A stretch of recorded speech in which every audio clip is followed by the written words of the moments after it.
మీరు చూస్తున్నారు breaking news. వరంగల్లో వర్షాలు విరుచుకు పడుతున్నాయి. నగరంలో పలు ప్రాంతాలు జలమయమయ్యాయి. రోడ్డు చెరువుల్లా మారి ట్రాఫిక్ స్తంభించింది. వరంగల్ నగరంతో పాటు పరిసర ప్రాంతాల్లో మంగళవారం రాత్రి నుంచి భారీ వర్షాలు కురుస్తున్నాయి. ముఖ్యంగా హనుమకొండ, కాజీపేట, ఎర్రగట్టుగుట్ట, సుబేదార ప్రాంతాల్లో వర్షం తీవ్రంగా కొనసాగుతోంది. ఇక తీవ్ర వర్షాల కారణంగా రహదారులు నీట మునిగిపోయి వాహనదారులు తీవ్ర ఇబ్బందులు ఎదుర్కొంటున్నారు. కొన్ని తక్కువ ప్రాంతాల్లో నీరు ఇళ్లలోకి చేరి ప్రజలు బయటకు రావడానికి ఇబ్బందులు పడుతున్నారు. ఇక మున్సిపల్ సిబ్బంది అత్యవసరంగా నీటిని తొలగించే చర్యలు చేపట్టారు. వాతావరణ శాఖ అంచనాల ప్రకారం వచ్చే 24 గంటల పాటు భారీ వర్షాలు కురిసే అవకాశం ఉందని తెలుపుతున్నారు. ప్రజలు అప్రమత్తంగా ఉండాలని అధికారులు సూచిస్తున్నారు. ఇంకా అక్కడి నుంచి మరింత సమాచారాన్ని మా కరెస్పాండెంట్ విజయ్ కుమార్ అందిస్తారు. విజయ్ కుమార్, చెప్పండి, అక్కడ వాతావరణ పరిస్థితి ఎలా ఉంది? అక్కడ పరిస్థితి చెప్పండి. మోంతా తుఫాను ప్రభావం వల్ల వరంగల్ నగరంలో ఉదయం నుండి ఎడతెరిపి వాన కురుస్తుంది. దానివల్ల లోతట్టు ప్రాంతాలు జలమయమయ్యాయి. సామాన్య ప్రజలకు కూడా తీవ్ర ఇబ్బందులు అవుతున్నాయి. రాకపోకలకు చేయలేని పరిస్థితులు ఉన్నాయి. అత్యవసర పరిస్థితులు ఉన్న ప్రజలకు కూడా వెళ్ళాలంటే లోతట్టు ప్రాంతాల్లో నీరు నిలిచి చాలా ఇబ్బందులు ఎదుర్కొంటున్నారు. ఇక్కడ స్థానికంగా చాలామంది ఉన్నారు, వాళ్ళని అడుగు తెలుసుకుంటాను. ఇప్పుడు మీరు బయటకు వచ్చారు, ఏ పని మీద వచ్చారు, ఎటు వెళ్తున్నారు, ఈ ప్రాంతంలో ఉన్న సమస్యలు ఏంటి? మేము మున్సిపల్ కార్పొరేషన్ పక్కన మ్యూజికల్ గార్డెన్ దగ్గరలో ఉంటాం. మేము గత 10-15 సంవత్సరాల నుంచి చిన్న వర్షానికి ఇల్లు మునిగిపోవడం. ఈ మోంతా తుఫాన్తో అసలు ఇప్పుడు వర్షాకాలం కాదు, ఏం కాదు, మార్నింగ్ నుండి ఈవినింగ్ కురుస్తున్న ఈ వర్షానికి టోటల్ మా ఇల్లు మునిగిపోయాయి. 6-7 సంవత్సరాల నుంచి దాదాపు మా ఇల్లు మునిగిపోతూనే ఉన్నాయి. మేము కంప్లైంట్స్ ఇస్తూనే ఉన్నాము. చిన్న వర్షానికి కాలువ దగ్గర పక్కనే ఇల్లులు. మేము ఇక్కడ కాలువకి వచ్చే వెళితేనే జరపండి, లేకపోతే బయట నుండి వచ్చే వరదనే ఆపేనైనా వేరే దగ్గరికైనా మళ్లించండి అని చాలాసార్లు లెటర్ ఇచ్చాము.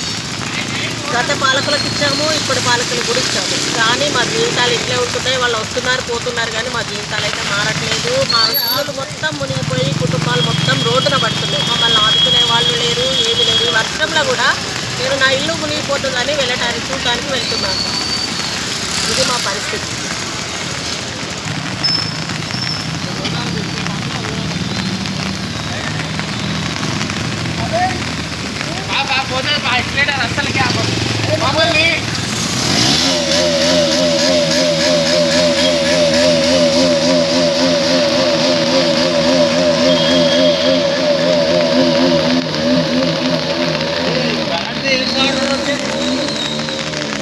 వర్షాల వల్ల ఈ చెట్లు అనేది లైన్ కొమ్మలు లైన్ మీద పడి దానివల్ల సర్కుడం వల్ల పక్కకు రెక్టిఫై చేసి ప్రజలకు విద్యుత్ సరఫరా నిరంతరాయంగా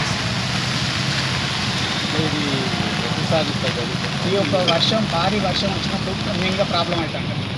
మనకు ఊరికే ప్రాబ్లం ఉండదు.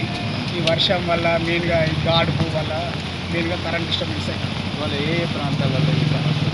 ఈ మనకు ఈ ప్రాంతం అంటే మనకు మున్సిపాలిటీ ఏరియా ప్లస్ ఎక్కువ ఇక అంటే మనకు చెట్లు ఉన్న ప్రాంతం వల్ల మెయిన్గా కొంచెం ప్రాబ్లం ఉన్నది చేస్తాం. తట్టుకుంటలేరు. మున్సిపాలిటీ ఆఫీస్ పక్కనే ఉన్న అయినా కూడా ఈ లోతల్ ప్రాంతాలలో అసలు తట్టుకుంటలేరు. ఈ సంవత్సరాల నుంచి అవుతుంది, ఇప్పటి నుంచి కూడా కాదు. ఎన్నిసార్లు చెప్పినా ఇది అర్థం చేసుకుంటలేరు. ఈ మన్ను ఖరాబ్ అవుతాను ఈ నీళ్ళల్లో, ఏం చేయాలో అర్థం అవుతలేదు. ఎట్లా అంటారో మీరన్నా చేయాలి, తీసుకుంటాను. దీని మన ఏమన్నా అయితే కాదు చూడాలి. మీరన్నా అయితే అంటాం అన్న. మరి ఏ సమస్య వచ్చింది? మీరు ఎందుకు ఆగిల్లు? ఇక్కడ వాన పడ్డప్పుడు అల్ల ఇట్లనే అవుతుంది. పొద్దున్న నుంచి పడుతుంది, పొద్దున్న నుంచి ఇట్లే ఉన్నది. ఎవరైనా అత్తరాన్ని చూసినా కూడా ఎవరు వస్తలేరు. అయితే కాదు, ఇక బండ్లు అన్నీ ఇప్పుడు అట్లా వెయ్యి సగం ఆగమైనా మళ్ళీ ఇంకా వచ్చి చూసినాం అయితే. వర్షం ఇంకా కొనసాగుతున్న నేపథ్యంలో వాతావరణ శాఖ హెచ్చరికలు జారీ చేసింది. మరికొన్ని గంటలు జాగ్రత్తగా ఉండాలని అధికారులు ప్రజలకు సూచిస్తున్నారు. ఇక అక్కడ పరిస్థితిని మనం విజువల్స్ ద్వారా చూడొచ్చు. ఇక్కడ బైక్లు ధ్వంసం అయిపోతున్నాయి, నీట మునిగిపోయాయి.